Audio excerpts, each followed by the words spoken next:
Welcome back. I'm Barry Craig. My guest today is one of our college's non-traditional success stories. He is Richard B. Davis, retired U.S. Army Reserve Major. He is an environmental engineer by trade, and then he decided, I'd like to go back to college and study history. And he wound up in my class, and we got to talking, and I thought he'd be a great guest for the show. So here he is. Welcome to the program. Thanks, Barry. Give us the background, again, environmental engineering graduate of Murray State University. What made you to decide to become an historian? Well, I've always liked history.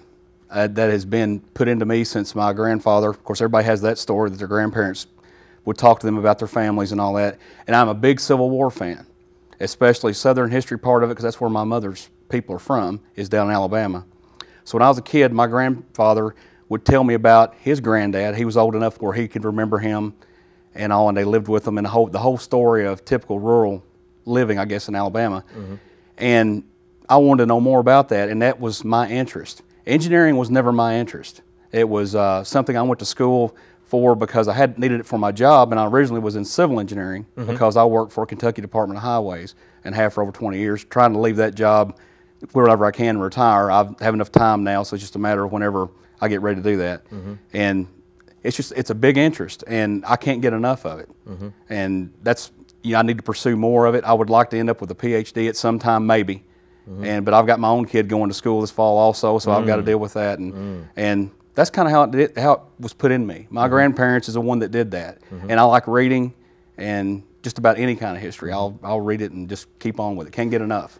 Well, you also have helped make some modern history in your career as an Army Reserve soldier, spending time in Afghanistan. Briefly begin by telling us your career in the Reserve, because there's an interesting twist to it. I think I know what you're talking about.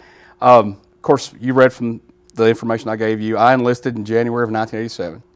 And as a private? As a private, as a PFC. And I was married already. I was out of the house, been married about a year. And matter of fact, I was going to school here at PCC when I did that. And I didn't go immediately to basic training. I was about 3 or 4 months to finish the spring semester out. Then I went that summer to Fort Knox for basic and the AIT portion.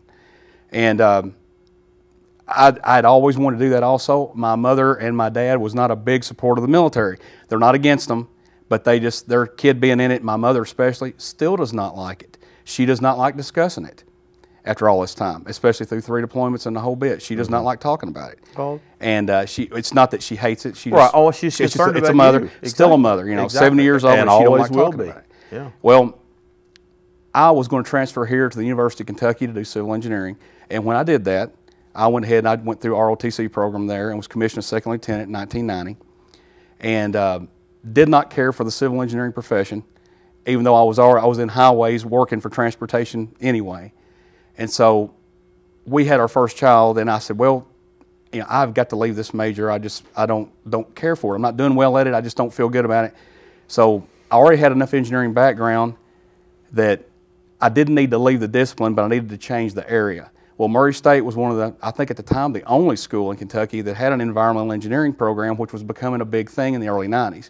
So I transferred there. We moved back, transferred to Murray, finished up, and then of course carried on with highways. I never really left it. I just kept on with them, and ended up with environmental coordinator's job there, which I continued until January, which I'm doing another job now there as I'm proceeding towards retirement sometime in the near future. So, and then the military part, I had transferred back and forth, had various assignments between the National Guard and Reserve, just executive officer, platoon leader, all those different things that officers have. And it was in the Armor Branch, so it was back to Fort Knox for further officer training. And then when I graduated from college, I kept on a little while longer in it, and then ended up with the company command in Madisonville, and I was finishing up there. Well, I was a little bit burned out on it, so I decided to leave. I resigned my commission and left the military, had walked away from it. And of course, by then we had 2 kids. And there's soccer, and there's baseball, and t-ball, and all those things that parents have, and I wanted to be doing those because, even with reserve and guard, Barry, you were gone a lot.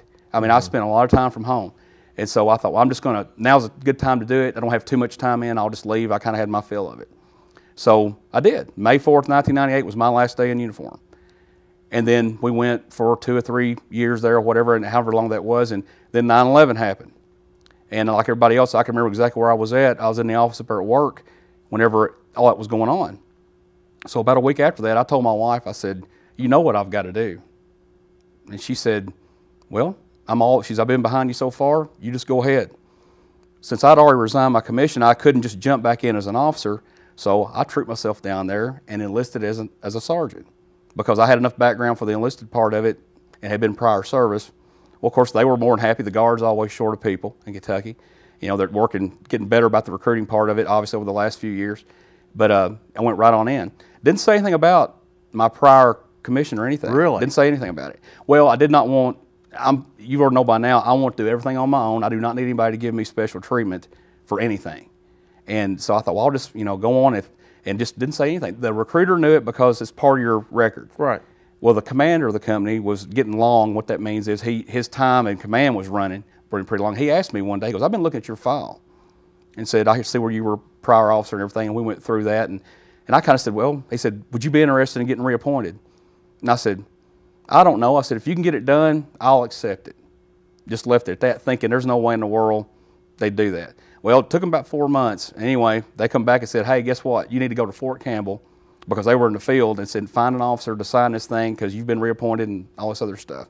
So we did that, and then I went to Fort Knox for about 4 months with the battalion to kind of until they got these different positions, and then they give me command of the 2113th Transportation Company here in Paducah in January of 2003.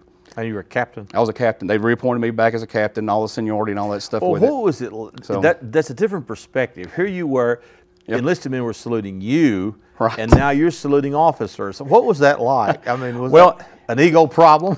Not really. Like I said, nobody knew it. I didn't say anything about it because I didn't want that. I didn't want any kind of, sometimes you have a stigma. Sometimes people, they're still in the Army today is that enlisted officer thing. Right. And the old saying goes, a good analogy is that, officers come and go, but the enlisted people are always there. And that's a fact. Right. And the backbone of the Army. If people don't think that NCOs run things, they're wrong. They do. And you have to have them. And an NCO that's worth their salt, you cannot beat one because they will be right there to keep you from falling. Mm-hmm. I've been shored up, I can't tell you how many times, by a senior NCO. Scott Garrett, that's one of the professors here, right, tried to talk me out of getting out of the Army, and he talked to me pretty straight. And I still left at the time because he and I served together in the reserve unit. Mm-hmm. And he is one of those people. They are right there to support the program. Mm-hmm. He's a command sergeant major. Yes, he is. And a PhD in history. Yes. That's a pretty rare combination. Yeah, it is. Yes, it is. But with the other part, I got command of the company, and I was a little bit worried about spending 2 years with them. Well, it wasn't quite 2 years, about 18 months with them before they did this, thinking that, and I've stood out in formation with them. Now I'm in charge of them. Am I going to have a problem with keeping it separate and everything? Because there was a lot of friends I'd made as enlisted. Because it's a tight-knit group. Right. Officers are not as tight as enlisted people are. They never will be. It's just the nature of the beast. They never will be. And is there still the really sharp line between officer and enlisted in the military? Sometimes. Regular Army is a little more stricter on that than the reserve part is. It's because of the nature of it. And then now when you're serving like in places in the hot zones and all that stuff, that you come together to where, there has to be a separation. You have to have that. If you don't, then there's no command structure. It doesn't always work, and you need that trust. And you need a company commander has nobody better than a good first sergeant, because the men he's enlisted, they're all different, and he can do in between you and them. Mm-hmm. As commander. Mm-hmm. The executive officer, which is usually your second in command at different levels, he or she tries to play that portion with you and your structure of it. You have to maintain that because you do the planning. You carry all the responsibility, everything. And then, hence the officers always buy their uniforms most of the time, and the enlisted get theirs issued to them. And that should be, because that's why you get paid the big bucks, as they say. But yes, it needs to be, and yes, it's still there to a certain extent. Some units are more strict than others. Infantry combat units and Rangers and all that they are really tight, and it's really structured. But if that what you were driving at. That's yes, it is. That I believe is a caste system. I think is a name of it was developed to where you've got officer and enlisted. Right. It's been that way in just about any army, as we discussed in class. Right. Well, one of the most interesting aspects is the fact that again, you came up through the ranks. Right. Most officers are commissioned out of college or West Point or a military academy, and so that's they used to call those Mustangs in the Army. I don't know if that term is used. I have heard that before, but my father-in-law has said that. And or 30-day wonders, they call 90-day wonders. They call the officers and all that. He was in the Air Force in the early '50s, but I've heard that out of him. But you can gain their trust, or you can really, if you don't have the enlisted people's trust, then it just the whole thing won't work. The whole structure will come down. But yeah, it's having done that twice. See, it's enlisted officers, the way they did. And yeah, there's few people that have ever done that, I'm sure, and are crazy enough to anyway. But I saw my short time as an NCO there was opened my eyes to a lot of stuff I didn't see the first time I was an officer. Did it make you a better officer? I believe so. Now, of course, if you could ask any of the guys that work with me or whatever, you might hear 20,000 different versions of that, from good to bad, I'm sure.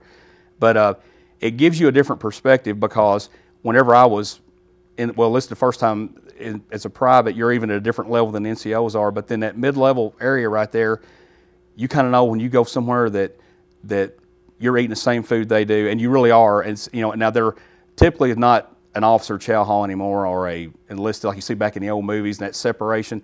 That part the Army has just about got rid of. And by the Army, that's my experience, not the whole military. Right. You don't see a whole lot of that anymore. The separate latrines, you're all there together. They still have officers clubs and NCO clubs? They did at one time. I think just now they're called all ranks clubs.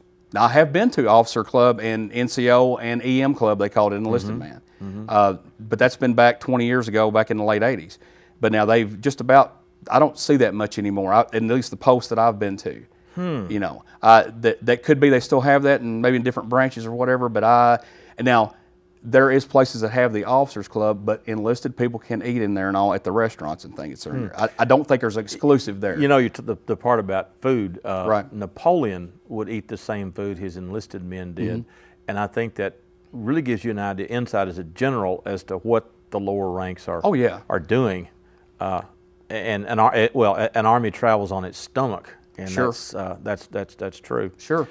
So you re-enlist after 9/11, and then get reappointed, and then you're about to go overseas. So yeah, I get company command a short time later of the company down here, and then we had, of course, there's always that buzz in the air. By that time, we'd been in Afghanistan about 2 years, but Iraq has not kicked off yet. Right. At that point, the build-up's happening, but we haven't become a part of that. And I will say this, Barry, the whole time in reserve and guard, the whole time you get told, oh, look, you're going to do 1 week in a month, 2 weeks out of the year, which typically that's what it was. It's getting different now with the training's so intense and all they're having. I think they're looking at probably extending from 2 weeks to 3 weeks in the summers and all. But of course, now anytime now we can call you up. That's what you hear all the time. Well, then I can't tell you, the feeling I got, because I can tell you right now, is on Valentine's Day, and I was getting ready to get up and go to work, and the phone rang, and I've been hearing this buzz, but not much about that. We get activated, we may not, we're going, we're not. You hear that scuttlebutt all the time. And then the phone rang, and my wife was getting ready to go to school. And this is what year? This is 2003. This is 14 days after I took command. I mean, we're talking, I had one staff meeting here before we deployed. That's how quick that was. And so I picked the phone up. Well, it was Colonel John Powell, who was our battalion commander, and he said, are you sitting down? I said, well, I'm just now getting up. And he told me, he said, your unit has been activated, and give me the proper spiel, the whole thing. And I said, okay. And then there's stuff you have to do with the different plan you've got. And well, people had mobilized during Desert Storm and all out of Kentucky, and at that point, it hadn't kicked off into what it is now. I believe nearly every unit in the Kentucky National Guard has been deployed somewhere and served in some capacity. And that's a very different approach. You go back to the Vietnam era, there were almost no reserve or guard troops there. They were all regular military. Yes. So what made the Army change the focus to where they use a lot of guard and reserve troops? Is it because the Army's smaller? Well, they've shifted. Now, like I said, once again, this is coming from just what I've heard, and it may not be 100% correct, but what I had been through school and was studying is some of the different presidents and things that have been in have tried to shift the emphasis from combat arms in the reserve units to the active duty and make the support role being the Guard and Reserve, the transportation company. They are, everybody's a combat unit, but they are a support unit, transportation, you know. But again, going back to the old days, transport, that was all part of the regular Army. Right, these reserve, they were well, World War II obviously they were deployed, but in the Vietnam period, in that era, reserve units and Guard units were stateside. Correct. But now, and you're right, from what you read in the paper, and I see it on television, Guard and Reserve units go over there all the time. Oh yes, and like I said, it's a support role. You don't see that many, and by combat I mean like the infantry, a reserve infantry unit. And you just don't see that very often. It happens. We've got people, I'm sure, there now that have attached to different people, or different units like that. But regular Army, I think they've tried to shift your role because, to tell you the truth, I think the country woke up and finally understood that we're not just weekend warriors. You know, we wear a uniform and we shed blood just like everybody else does. Oh, right. And we've lost people, and you know, and like I said, I'll guarantee you right now in Afghanistan when a rocket hit in that camp, that active duty people were running around just like everybody else were. And I mean, it's just, you know, you share all the responsibility. And I think that woke everybody up because there was a stigma, and still is, and probably always will be, that you're just part-time. Oh, yeah. Yeah, and it's, you know, and it's the nature of it, how it looks and everything. And I've totally understood that. Never did mind anybody saying that. You know, of course, now ever since 2003, nobody's ever told me that now. Right. You know, and so it just one way or another, we all have to work together. But I think they finally thought, well, we'll just make this where they're the support role. We'll make this big elaborate plan in case you have a mobilization, and which is what's happening. And also it's combat experience and everything else. You know, you can't pay for this experience that everybody's getting, good, bad, or otherwise. You know, when you come out on the other side of a war, usually no matter if it's a contingency plan or a war or whatever they're calling it, you know, the inventions and the weapons and all that get developed out of that are always helpful, and you know, good, bad, otherwise. But anyway, back to what you were saying. I was given command of that, and of course on the 14th on Valentine's Day, I couldn't believe it. Happy Valentine's Day. Oh gosh, I couldn't believe it. And so, but within about 30 days or so, the whole unit had been mobilized in March, and then we was switched from Fort Dix to I believe it was Fort Dix to Fort Campbell as a mobile station, which is where you were assigned to, and there's units there that will get you. And what was called in, that it was like a war zone validation program where the general there had, you know, you do all these things while you're there, you meet all the requirements, then they sign off on your unit that you're ready to go, and then you just sit and wait for your plane to get there and wherever you're going. That's when I'll start getting stuff as commander of, you know, here's where you're going, here's what we're doing, here's who you're involved with, all those different things. When you try to formulate your own plan, all that would come later. Well, now the vehicles in your unit, trucks and Humvees and whatnot, did you all have to get them desert prepared? All that we had to do here was make sure they were all combat ready, which means they were all green and stuff from the old pattern, but they made sure they all worked. That's when we were Fort Campbell with them. We were training. There's units that were there that's responsibility was to take our equipment, weapons and everything, bring them up to standard, and then all at the same, everybody comes together, then you deploy. You know, all these little feeder things come together, and then you finally get together, and here's where you're going. Like I said, so you took all of your vehicles from every one here with you? Yes, all the weapons, all our gear. We had there's a list of items that go with you in your plan, and that's we deployed all of that to Fort Campbell. And then the day came to cross the big pond to Afghanistan. How was that done? You all went in a whole bunch of cargo planes? Of course, like, you have to back up a minute. Okay. The Fort Campbell deal, we were sitting, waiting, and then they said, well, you're getting deactivated. That's an interesting twist to this too. Right, I almost left that out. I thought, okay, because they called me and said, hey, we need you to come up here and see the commander, not this guy that was kind of over us. And he said, here's your order, unit's been deactivated, give the date and the numbers and all that kind of stuff. And I said, okay. So I went back and told everybody, and then we redeployed back to home station, and then that was that. You know, we went back on reserve status, and actually the day I got home, I took all my junk, showed up at the house, and they said, hey, Sherry, I'm here, and everything. And she said, okay. And it actually called work and told them, I'm coming back off active duty. I'm going to be here certain date back to work, all those procedures. And then the phone rang, and they asked me if I was Captain Richard Davis. I said, yes, I am. And I thought, wonderful, the news has called or something, wanting to talk about this. And at that time, we weren't too good of a mood. We kind of felt we were denied. And I'll tell you something else. You've said in class before about all these different wars that's been around the world and everything, and there's always a patriotic euphoria. We're wanting to go. We're scared we're going to miss out and all this stuff. And I will tell you, I will tell you right now, I was one of those people. In the Army, when you serve the war zone with a unit, you get a combat patch on your right shoulder. You wear the rest of the time you're in the military, unless you get another one, decide to wear it. That was a big thing. I'd missed out on Desert Storm because I hadn't been to my qualification school yet. So I was mad about that. And then I was mad because here we're just getting closer, but they just don't want us, you know, or something. That made me mad. And I told one of the NCOs one night, I said, dadgummit, I am never going to be able to get a dadgum combat patch. And I got to thinking, I thought it was a little bit selfish later, I thought, because that's all about me and not my unit. But everybody was feeling like that. And he had been to Panama and Desert Storm. And he told me, he looked at me in the eye and he said, I'll give you mine if you want it. He goes, because I'm going to tell you, it's not what you think it is. And I thought, oh, you know, you don't know how bad I'm hurt, you know. Well, we talked in class about all these people that once, you know, later things happened, I'll tell you I felt the same way. But so anyway, we got back and of course went back. I thought, dang, I said, Sherry, they just told me that I was going to Afghanistan. The unit's not going back. I got to go by myself back to Fort Campbell. So I called the command. I said, look, I got this. He goes, well, you got to go. We'll make sure your XO picks it up and all that stuff. And I said, okay. And then he goes, you better get back up there. And I said, all right. So the next day I went back to Fort Knox, or about Fort Campbell. I get all them Kentucky forts mixed up. Fort Campbell, and spent a little more time up there working with their EOC, they're the 101st people, because they had to wait till a certain date to send you on. Then they deactivate you, and then they turn around. That's the end of your first tour. Well, then they turn right around and said, oh, yeah, by the way, you're going to Fort Benning to do your train up for Afghanistan. Well, by that time, see, you got to remember, a lot of this stuff hadn't started, hadn't been going on yet. So when I got down there, it was 3 days of training, then we was on the plane. That's how quick that was. How'd they train you in 3 days? You had they do personnel, do your medical, qualify for your weapon, and do a day of what kind of can be expected, but it was so new, there wasn't a lot of information out there. There you go. You know, you're a soldier, go, move out and go on. And we did. And everybody that was down there that went on, of course, I went by myself from there. There was 2 other Kentucky soldiers that went that married up later with me. But we all went down and flew to Afghanistan together. But we were with everybody else. But it still was just you know, that quick. And with that unit, say we've trained together and all that kind of stuff, 160 people. You're by yourself. We're doing these things. Once you do that, you look at the board, and that's got your flight time on it. Be here a certain time, and you're taking off. So you flew from Fort Campbell? I flew from Fort Campbell back to Frankfort and cleared there, and then went to Benning. And I was this is like immediately.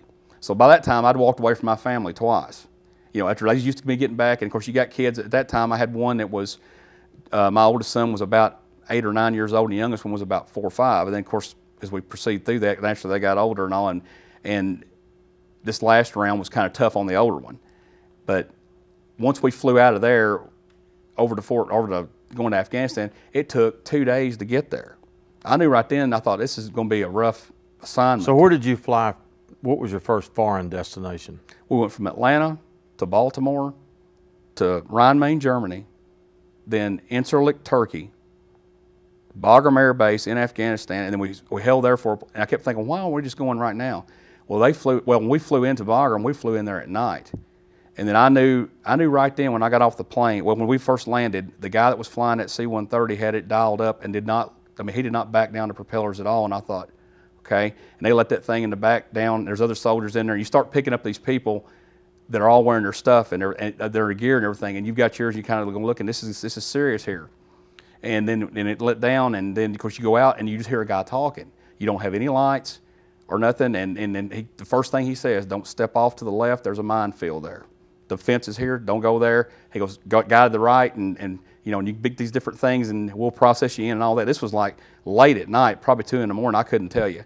But it was dark, and then the next day they trucked us over to Kabul on truck, and then of course, like I said, we pulled into Camp Phoenix that was there for assignment, and they didn't even know we were supposed to even be there. And left in a big cloud of dust, and there we stood. You know, I thought, oh me, this is different. You know, and that's how I got there. That's in a long roundabout way. That's how I ended up getting there. What were your first impressions of Afghanistan? Here's this place which most people had never heard of until the war, and it's this remote area. Well, Bagram, the air base there, of course, is an old Russian base. We couldn't get off anywhere out of there. But now, once we got to Kabul, and then I got assigned as an embedded combat trainer there, that we were moving to a forward operating base, or a FOB, you hear it called, and that was called Camp Black Horse, which now has been turned completely over to the Afghan National Army. That's their base inside of an old Soviet base. Well, that's about 20 miles outside of what would be called the Kabul metropolitan area, I guess, you know, which they got like 3 million people there, pretty good sized town, but it was dusty, and dirty, and it was dry. Now, you got to remember, Afghanistan is not desert. Now, the southern part of it is, I never went down there, but up in the northern part was rocks and mountains, and any kind of soil you saw was more like what a baseball field looks like in the summertime after a bunch of kids have been on it. That talc, that's what it looked like, because the trucks, you know, and it rained twice while I was there. But it was ringed in mountains. Mountains is what you see everywhere, that and rocks. That's what you see. That was my first impression. And of course, Camp Phoenix had been there a little while, and it was all set up with what you could think of as tent city. But there was all these countries there. And we had been trained. My biggest impression at the first 12 hours was this. We had been trained since 1987, or I had anyway, that you're going to fight a European war against the communists, against Eastern Bloc countries with T-72s and AK-47s and all that. That's what you've been taught. It's what everybody had been taught since the end of World War II. You know, we'd all been trained that way. Well, then I went to the mess hall there and went to sit down, my first meal there, and 3 great big burly guys come over there sitting down. I couldn't understand what they were saying, and they were from Bulgaria, and then 2 more from Romania, and they all had AKs, and I thought, this is different, because I'm sitting with the guys we've been trained. They were former Warsaw Pact soldiers, and we all thought that way. And then all the equipment that the Afghan National Army used was all Soviet equipment left over from when they pulled out, and also from when they had started getting some extra stuff from these countries that had come part of this coalition. Right. And like I said, you've seen BMPs and all these things, and of course you had the war stuff from when the Soviet war was there, or Soviets were there. You know, they blew up and all, had all that wreckage, but they had parts and stuff. But I mean, this was all communist stuff. You've been trained to, you know, this is what you were going to engage. Exactly. Well, now you're with them. Right. You know, that's what you're with. That's amazing. That was a really big shock. That part, I thought, well, gosh, I can't get used to this. Yeah. But it wasn't, I mean, it was in the summertime when I got there, but it was not real hot. It never got above like 96, 97 degrees. We were in the northern part. As a matter of fact, it was 41, I think, when I left, with snow on the mountains. One of the pictures that I've got has the last one's got our whole team, and it's got all these, the mountains have got snow caps on them. But that was my first impression. And then I noticed that people walked everywhere when we got outside to go from one place to the other. And then, you know, of course, when you start getting ammunition and things that are live given to you, then you know you're in the real place. And then, you know. What does that feel like? I mean, you've had all this training back, and you know this is not the real deal, and all of a sudden, and you've done a very good job of describing the idea of. I hope I didn't just draw on, but I mean, of the getting out at night. I mean, so now here's the live ammunition, the real deal. Here's the. And something else, I was trying, when I got the pictures to one of your guys here, Mr. Shepard, I was giving them to him, I wanted to try to make a split picture of when, I got a picture of me in Afghanistan, then one in Kuwait, or one in Iraq, and the difference in the uniforms and all. When we had desert uniforms with green body armor, with, people had black, I mean, it was just a hodgepodge of uniforms and all, because they had not come to this, getting it all together like the Army likes everything uniform. And then you look at my Kuwait picture, and it's all AC, and everything matches, and you got all this new stuff, and you got all these different glasses and things they give you for the war. The beginning of that, you didn't get, I mean, you know, there was a shortage of everything, and that's Murphy's Law. If you're short of everything, you're in a combat zone. I mean, you're short of everything, and I mean, just magazines, pieces for weapons, the whole bit. And I mean, it's not that they can't get them to you, it's just they're not available. And you got all that coming in together, and but when they you start getting magazines full of ammunition and things like that, you know, regardless of whether you're kicking indoors or you're just trying to transport water from one place to the other, that's real. You know, and that's real. And then you start finding out that some of these guys in the Afghan army, they're Taliban. But as their tradition they have over there, they're warlords and things like that. Whoever the highest bidder is, you know, whoever wants to pay them, that's who they're going to be with today. You know, not everybody, but part of them was. And you had to be really careful, because once again, you're talking about not the area and all that. It's not a frontline World War II battles. Right. This is like every day you don't know what's going to happen. Right. At that time it was relatively calm. I think we have a picture coming up, do we? Oh, that right there is Home Sweet Home. That's in Camp Phoenix, and also something else. The sandbags around it will tell you something too. I thought any field exercise I've ever been on didn't have any sandbags around the tent, but that's what that is. They had the typical MASH thing. They see the signs and all. We didn't. When I got there, somebody else had done that. But did you put a Paducah sign up? Any chance? Do what now? Did you put a Paducah sign up? I have a Paducah flag that I was in the paper flying, and it's down at City Hall right now. No, I wondered if you put a Paducah sign up there on that pole. No, I did not. We moved before I had a chance to really do any of that. Now in Kuwait we had one, Yeah. But because several of us were from there. But no, I did not have a chance to. There was everything on that dude right there. That tent, believe it or not, was air conditioned. And you've heard a lot of criticism, I'm sure, about brown and root and all of that going on. And of course, I don't care. A soldier doesn't really care where all that comes from, or all this, the political part of it. Exactly. It's just I know three things about brown and root.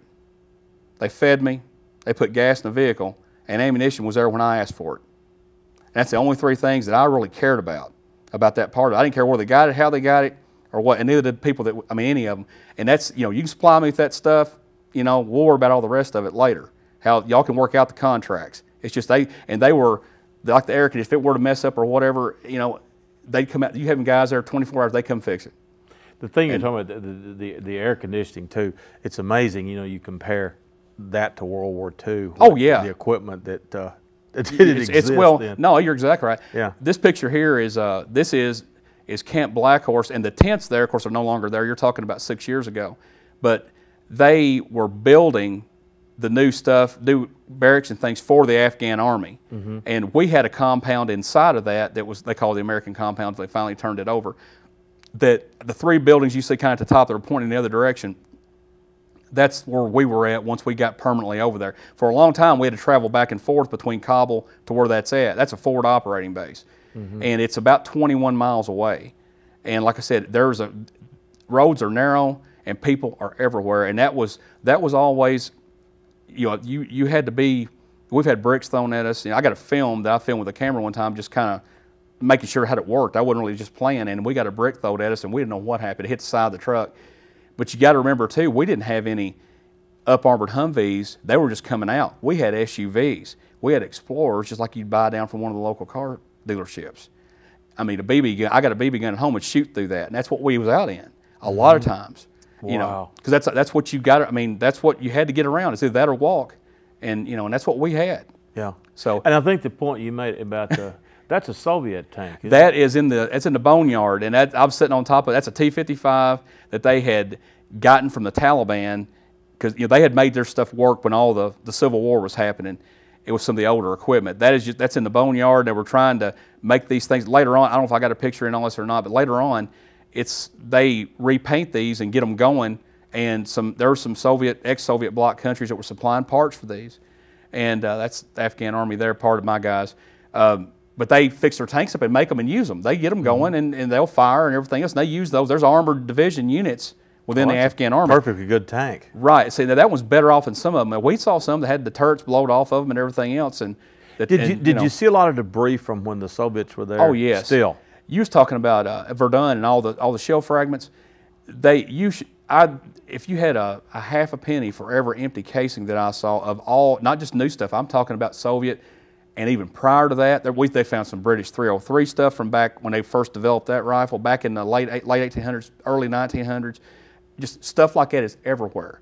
I mean, and there's just piles of it and just debris. And it's not like it's a junkyard. It's just that much violence and that much warfare over the years. Oh, yeah. It's thousands of years they've had wars going on, as you know. And Yeah. But the equipment, like I said, part of our job was to be embedded. I lived with them, embedded with the Afghan Army, to get them trained up. At first it was with light infantry and the other was with a transportation unit. But these guys here, these are mine, and they're marching them over. Hamid Karzai come in what was called Troop the Line. I'm sure you're familiar with that term where the big commander, they say, comes across and everybody looks real good. Well, he was coming across later that day and they were marching everybody out to it. So I did get to see him. I've not seen, but I was telling my wife the other night, I was trying to count. I thought I'd only seen one world leader, and that was him. But I've seen the Emir of Kuwait, and I've seen the Queen of England when she was in Washington. Now, their uniforms, are those American or? Yes. They're American uniforms. Those are well, what I call a NATO. Those are BDU uniforms. That is the old style that the Army has late 80s, early 90s and all that they went to before they went to the current ACU pattern, the digitized you see now. Yeah. And that's what they are. The boots and the uniforms typically were from us. Their headgear and all they chose themselves. The Afghan Army did. They're green. They're not special forces. That's just what they all wore. And they come from different places. You got to remember that fighting's not a problem for them. Right. Killing's not a problem for them. But doing it kind of in an organized thing to try to bring them together was a task, buddy, that I'll tell you I'll never forget. Yeah. But they're coming over to take their place in the line. but you'll see the dirt. That's how that looked everywhere. There's just, you know, it's ankle deep dirt everywhere, and like I said, if it ever rained, the first inch of it is mud for about an hour, and then it dries out like concrete. Now those are AK-47.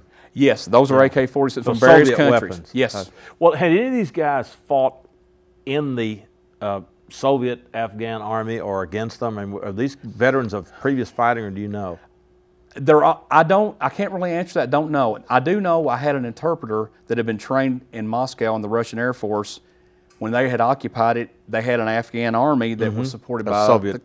Soviet. Army, he flew in the Afghan Air Force, and he had told me, his name was Fayez. I got a picture of him later. Very good interpreter, and he had went to Moscow and trained. We sat and talked for hours about this. When you're outside, nothing else to do, you know, and they're out doing their thing, and you're kind of just waiting for them to come back and all. Well, of course, that's an interesting story to me in and of itself. Here's this guy who was a Soviet trained officer, pilot, and now he is working for the Americans, the other side. As an interpreter. What did he talk about that, about the differences between the Soviets and the Americans, or how he felt about that? He said, of course, he said he didn't have any problem with the Soviet Union part, but he had to be real careful because when they left, what side were you on? He went to Pakistan, and that's where you had a bunch of people. When the Taliban was there, they went up those passes into Pakistan and then down south in the, you know, where it was really active to get across too, not just Jalalabad up in the north, but later. But a lot of families were coming back during my time there, and you had to deal with that also. You know, all these different people, because you had just a different influx of people, and then you had the Bedouin people going around. You just never know, they show up overnight, you know, everything, they keep moving, and just those people coming and going, you can't keep track of them. And that's what he did. He went there until we got there, and then he came back and got a job, you know, doing the interpreter thing. But he showed me his ID card and everything, and his uniform, and brought his hat one day. He had a Soviet uniform. They flew him to Moscow, and he went to college, went to their flight academy in there. And you know, he flew. I forgot what jets he said. One of the fighter jets, you know, they had and everything. And he told all about that. And you can just tell he was telling the truth. He wasn't just pulling the line. But you know, just in the last minute or two, you've really put your finger on the difficulty of a war in a place like that. Yes. This is not going in and liberating Belgium and the Netherlands and France in World War II. You've got this tribal situation, and as you said, I fight for the highest bidder, and how in the world, I mean, what a mess this is, what a difficult situation this has to be for anybody going into it. Right. You've read, you know, we talked about it in 104, that Alexander the Great had problems. I mean, they've ever, you know, it's not that it was without problems. We were a little more successful, but I mean, it's rugged. You can't get people in and out like you would like to. It's got to be better, a little bit better now, because you're talking about me being 6 years out now. But I know people that have been since. And of course, it looks like the emphasis may be shifted over to Afghanistan as Iraq winds down. That, you know, you get to know these different places and patterns and different things, and caves and whatnot. The problems that the American forces experienced were similar to what the Soviet forces experienced, in that both of these are modern armies having to deal with the situation. Yes. You mean like how that? Well, you think of the logistics, the things you read, all this. I mean, and again, it's like, well, who is the enemy? Some guy wearing civilian clothes, and he's got a rocket launcher. He's got it hidden somewhere. Now, you know, we mentioned bazaars in class. You know, a lot of the items I have at home, you'll come out of the bazaars and everything else, because they'll set up, you know, and sell you anything. You tell them what you want, and in about 2 weeks they'll get it for you. And but weapons is, you know, available, and it's not that they're, you know, it's not illegal, believe it or not. There, like I said, those people, they have, but I mean, just, you know, a lot of the rockets and stuff they tried to shoot into the camps and things, and what they're using now is old Soviet 1950s era 2-inch rocket stuff. That's what they're using, you know. And I mean, but that was left behind. They can take.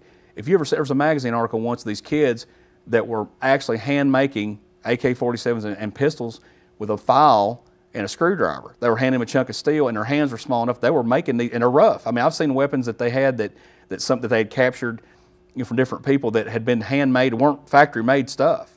But to them, it'll work. That's all that matters. And that's one thing about it. I'll tell you, they got a lot of resolve. Those people do. And well, yeah, and again, going back into history, the British And when the British were in there, they were a top nation. Oh yeah. And they had a difficult. And in fact, you mentioned a pass where the British Army was I slaughtered. don't know how far. Yeah, how far down the pictures are on that. Well, let's go ahead and go through what we have. We'll comment. Want to do that? Okay, it's just to the right of that. That's looking out back behind it now. Of course, in between all those little folds of mountains there are little passes and passageways and houses and everything else in there. You can go ahead and you can move through it if you want to. Like I said, I'll pick it up when it gets to it. This is another problem before we get to the past part of it. Is this is a Russian? I say a Russian cave because it's a man-made cave. It's not a natural one. Yeah. And this is the real world mission going on right here. And what they're doing, they're going inside of that to make sure that nothing's been stored, nobody's reoccupied this stuff. That's big enough to have 15 tanks in it.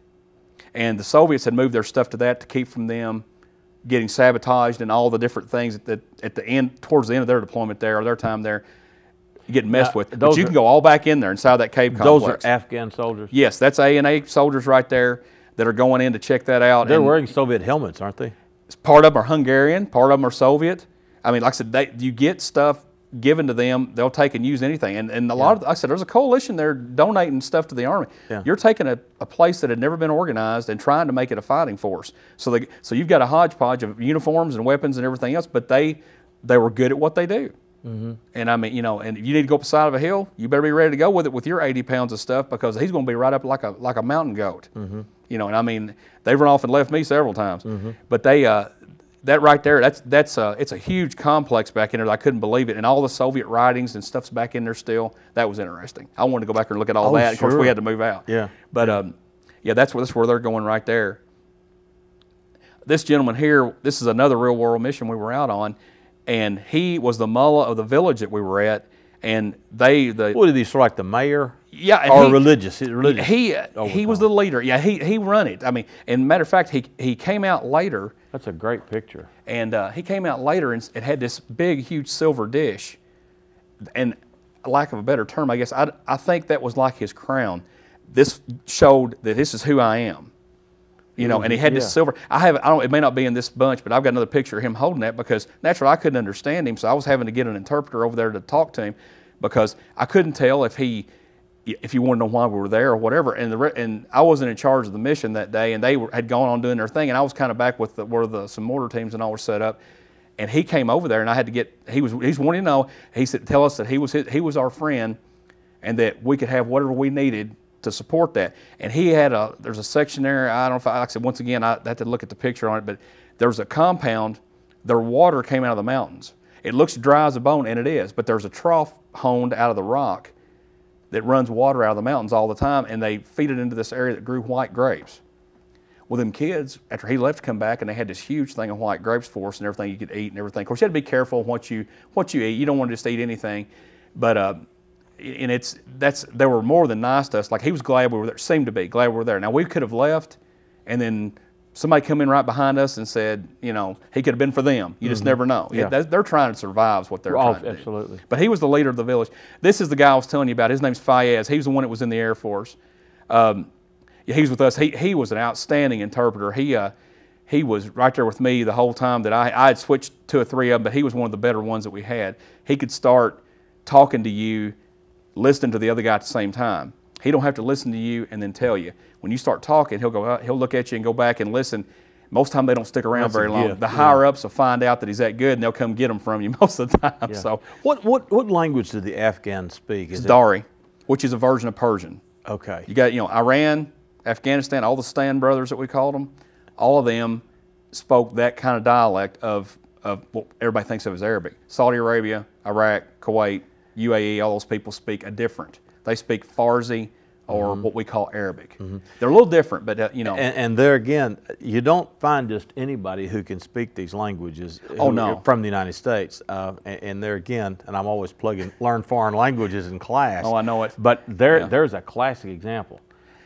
This right here is when we were preparing to go into the pass you're talking about. You'll see it's a terrain model. They got all the little vehicles. Oh, I see. And then the Afghan Army is putting this on for us because, you know, typically in the American Army, this is what you would do when you're getting ready to take your guys out.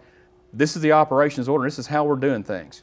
This is everything go with it. Well, we were teaching them. They were learning, and this is real world. They had built this and everything for us, And what they would have to do is explain to me and also my higher-ups, this is what I'm doing, this is how I'm going to do it. And we would throw some stuff back at him. Okay, well, what? I'd take a stick and I'd point halfway up or whatever. What if your column gets stopped here?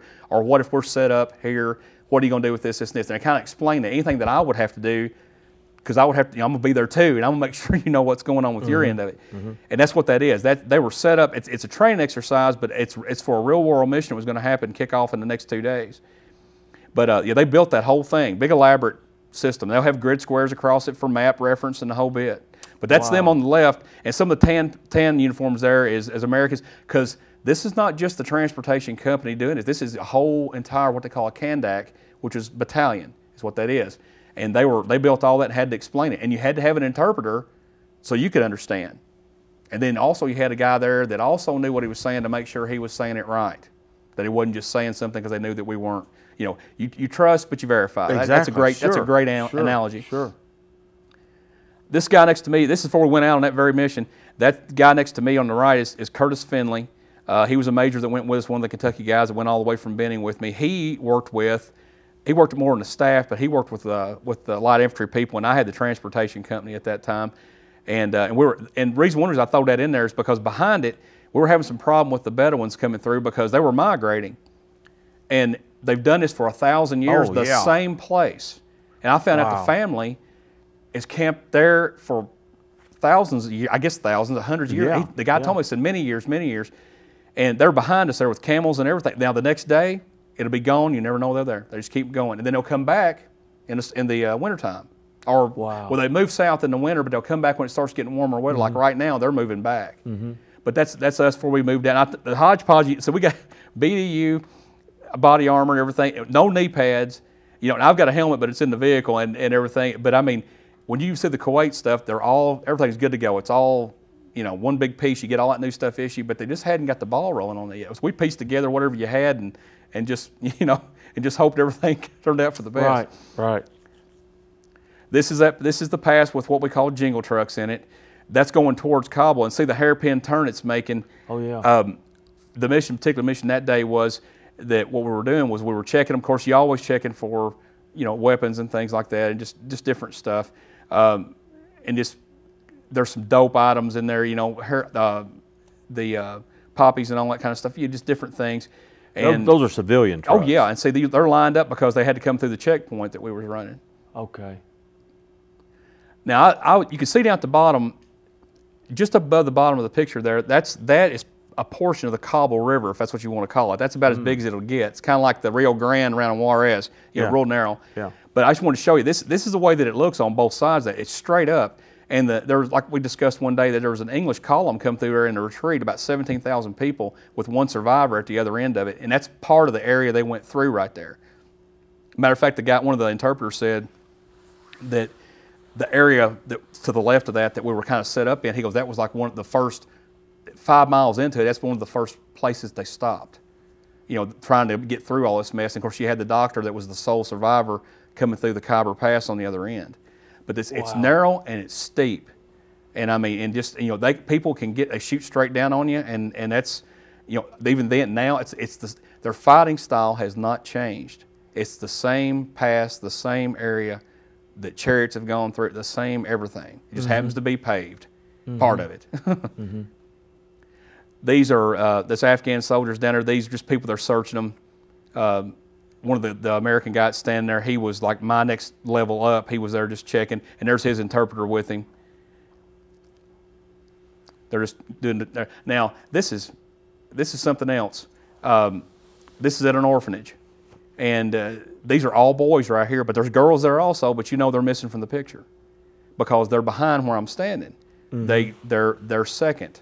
Right. And we brought stuff to this orphanage. We supported that as a humanitarian mission we had. And they were getting shoes this day, and I found out that they were going to we'll give these shoes out to the boys, and then if they run out, they run out. But if we have any extras, the girls will get them. And I went, I don't know if that's going to work or not. Well, that's just kind of no. So we got together and all that stuff. They ended up working some stuff out with them. There's some pictures of them in a minute. But that just goes to the separation. That part still exists there. Yeah. Well, what about American women serving in Afghanistan? Did they have to? Oh yes. No, oh, you mean? Well, you know, I remember reading back when we were in the first Gulf War about American soldiers and American women in Saudi Arabia had to wear the. We didn't run into too much there. They were in the comp. Now, I don't know what they made them do when they went out. You know, infantry and all that stuff don't have women in it. Right. So I didn't see too many of that, but I know that. But wasn't there something during the Gulf War that American women soldiers had to dress up a certain way? And driving in Saudi Arabia. So that women can't drive there. Right, something I don't like know now, that. but they couldn't then. That was cover your head up. That's something we like run that. into much of that. Like I said, the women that we had, like I said, they weren't treated any different than anybody else. Now, we didn't see them out in Black Horse, but we've seen a lot of them around. Well, and of course, one of the things too you think of Afghanistan was the burqas, and you brought a souvenir burqa home. I did not bring it. I forgot the thing at home, but I do you've have shown one. it to me. Yeah. I purchased one. I wanted the cheap one, the most common one, because I don't know what they were. So they had elaborate, nice silk, or you can get the cheaper, and that's what I bought. Right. And I brought one home because I could not believe that it'd be 100 degrees outside and then women having to wear that. And I did not put a picture in this of that because I really didn't have a good one, and I thought, well, I'll just, if I have to do it later or whatever, I'll bring one in. But I've got one. That's part of their culture too. And you can't change anything. Same orphanage, and this is a water pump. The girls are right there. The boys have got all theirs, and now the girls are getting theirs. And they're filling a jar up. That they wash their feet as part of different things when they worship and all, and that's part of it. There was 2 of these, but you see the hand pump, and they got them all over Kabul, and I've seen people fill antifreeze jugs up and everything else with those to haul water back because there's no really good water system. Oh, right, yeah. And that's what they're doing right there. That's just a well there in their compound. Wow. There's the girls, and I went back there and they weren't getting anything, and I had stuck a stuffed animal in my pocket, and I walked back there, and that little girl to the right of me, or to the left of me right there, I give it to her. I thought, well, dang, I said, you're going to get something out of this. So I gave her that, and then I trooped myself back up to where all that was going on, and we worked it out to where they got stuff too, but I mean, they were in the back, standing right there. Oh, yeah. And of course, I went to the back right there, and I said, well, here, I got this in my pocket, and I'll go up. I brought this stuff, and half of it come from Paducah anyway. I'll take and do whatever I want to with it. And that's kind of what I did. And, of course, the guy that was there that kind of run that had a little bit of disagreement, but then again, we had a chat, and that was solved, and we moved on. But that was the orphanage that we supported as part of our stuff. This is Captain Qayyum. He was my counterpart. This is when he had graduated with his company, and I took that picture of him. I didn't have a good one, so I went ahead and took one of him. His immediate supervisor is right to his right in the Afghan chain of command, but he was, there's different ethnic groups, and he was from up north. He was a Pashtun. He was from up north, and he knew all about Masood. You're familiar with the guy that would run the Northern Alliance, and that he was murdered by the Al-Qaeda like 2 days before 9/11. Right. And he knew. Well, of course, I don't know if he knew him personally, but that's the ethnic group he came from. Yeah. But that's Qayyum's his name. Now this is a picture. Look at that. Well, Mitch McConnell came to see us and made sure he was there. And then this is all these guys here are Kentuckians. Everybody's guard except to the right, the guy to his left, and he was another person I had served in the reserves here with. And but I'm on the far left, and the what became of the flag? I've got it. And it's been everywhere with me, including Korea, and I've got it at home. But I also had a Paducah flag, like I said, that I flew there and got a picture of that too. And I had to give it to when I got back, give it to the city hall, and it's down there hanging up. In the Civil War, regiments would put battles. Oh yeah. Write them on the flag. You could put that on that flag. That'd be. I've got some stuff wrote on the staff part of it right there, the white line. Right. But yeah, I've still got that, and I kept it. I got pictures from Korea, and I got one in Iraq here in a minute with it flying and everything. But he came and I dug that out, and I thought I need to go down here and get our picture made. That's a good shot. So we did. We're running a little short on time. We want to kind of. It's almost. Go ahead. Okay. That's a Soviet piece of equipment. That's a BMP, right? And that's Task Force Black Horse right there. That's all of us that was on my team that I was there with. Now who was operating that Soviet vehicle? Oh, this one? That belonged to the Afghan Army. The Afghan Army. They inherited from the Russians. Well, they fixed the junk ones, and then it's like taking a bunch of pieces and making one out of it. Wow. And again, you can see the distance, the snowy mountains there. If the next one I think is. This is in Iraq. You can go ahead and go. That's one of the 101st helicopters right there. Yeah. And then that's the flag again flying above the other guy there. Now see our uniforms how much different they are. Yeah. But that's myself and an E7 that went up there with me. That's in Iraq at Balad Air Base right there. Okay. That's where that's at. And I've got both those flags. That flag flew over the Capitol too, and Mitch McConnell had got that for me when I was at UK. I don't even know the guy very well, but I sent off for it. And both those, I've had him around the world with me. Yeah. Yep, that's the last one. That's interesting. Well, I think again, I think you'll make a good history teacher for lots of reasons. But I mean, I think the thing that's fascinating to me about it is as you said, this place has been. Alexander the Great went through there. The British went through there. The Russians went through there. The Americans went through there, and you went with them. And again, the difficulty of fighting in a war in conditions like that. Is the Army? Does the Army train soldiers more for guerrilla war now than they did, or can you train somebody for that? Well, when I went to Fort Dix, like I told you, Benning was 3 days and then there. When I went to Fort Dix with that third deployment, we spent 60 days in the field. I believe that's right. And doing at a forward operating base, complete with the Muslim chanting and everything. And then we would have training to where it's more like it is now. This was 2007. And I mean, it had changed that much in 5 years, 4 or 5 years. It's a lot more involved. Some units train for 6 months before they deploy, especially MP units that are going to be handling different things. The training is the train up forward is a lot better. And so, of course, you're sustaining, you're not pushing right now. When you first go into something, that's a little bit different. But when you're sustaining the operations, you're making things happen, and you're going to be there for a while, and depending on what it is, that right there is trained a lot better now than it was. It's continued to improve. I'm sure it is now. I've talked to people I've got a nephew that has been over in Iraq, and even his training, active duty wise, has, go through the towns they have set up now for you to go through and do patrols in practice. So we didn't have none of that going to Afghanistan. There it is, and we're going this way. That's kind of how it was. This is what you're doing today. And then hope everything goes out all right, because it's OJT. Oh yeah, in the most extreme. I would imagine that Caesar's legions went through that sort of thing. I'm sure they did. But like you see, look at those mountains and stuff. They hadn't changed. Nothing's been dug out. Nothing's been. I mean, they look exactly the same in pictures. If you look back in the 20s or whenever they were made. Oh yeah. And I mean, there's probably a couple of buildings in Kabul you would think that it was modern, but I mean, it's all, it's just what it's made out of. The bricks and everything else is handmade stuff, and and a lot of it you don't know how old it is. You just don't know. And I like that part. I kept wanting to go out and see that stuff. Of course, you're not on a sightseeing tour. Yeah. So my wife reminded me that on the phone one night. I think you're absolutely right. And again, you've got this real sense of history where you're going through these places that. And again, the difficulty, going back to that to sum this up, is how in the world do you fight in not only inhospitable conditions? All armies fight in inhospitable conditions, but once again, it's pretty clear cut. We're going to liberate Belgium. We're going to liberate the Netherlands, and we're going to go through there, and that's how this is going to get done. And we're going to shoot the Germans, or we're going to drive them away. But they're the Germans. They're wearing different uniforms. Oh yeah. And here, you go through an area, and then they come in behind you as to who they are. And going back to the fellow who was the village leader there, you don't know. And that's what a position to be in. I thought that later. I thought, the guy is probably got family. I mean, that little village out there probably, I don't know how many people it had, a lot of kids out there. And he, I thought to myself, well, I called my wife. I said, this guy out here, I said, he's probably having to ride both sides of the fence, just hoping that somebody don't kill him. Because when you leave and the Taliban comes in, And see, at that time things were really quiet. And Barry, I'll say this, things I've done and all that stuff, and things get tight sometimes and bad or whatever. But these kids that are 17, 18 years old that are in the Army right now, what they're being asked to do in Iraq and there right now too, they've done a whole lot more than I ever did. I mean, they're out doing all that stuff every day, 18 years old and all that stuff. And I mean, I got a huge respect for them. I mean, and like I said, they've done a lot more than I could ever take credit for. What I did was a minor thing. I think you did quite a bit. I think everybody's done quite a bit. I appreciate that, but still, I mean, there's more people. It's been a lot more than I have.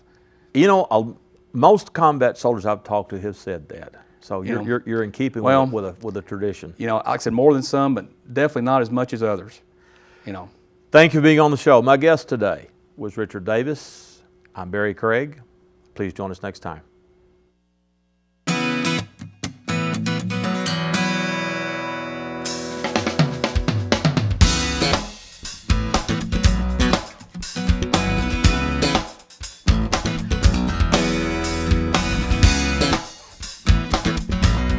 Thank you.